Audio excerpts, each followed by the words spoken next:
Mais aujourd'hui, les conséquences persistent après cette crise sanitaire.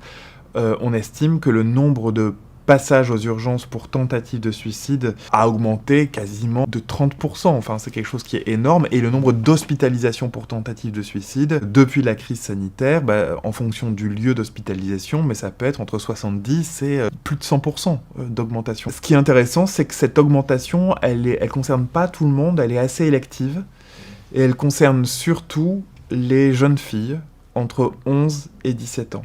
Assez peu les jeunes garçons. Et ce qui est très intéressant, c'est que c'est une caractéristique classique de l'épidémiologie des tentatives de suicide, mais qui a encore augmenté, là, avec la crise sanitaire. Alors ceci dit, cet effet Covid, il commence à toucher un peu tout le monde. Il a commencé évidemment à toucher plutôt les jeunes. La situation était déjà difficile pour eux.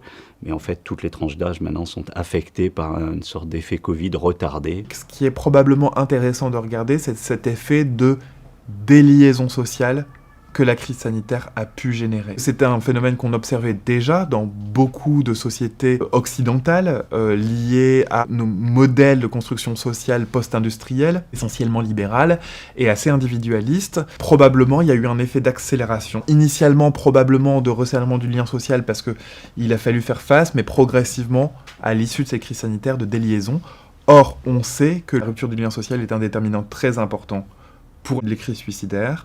De plus en plus d'études s'alertent du sentiment d'isolement ou de solitude des jeunes aujourd'hui.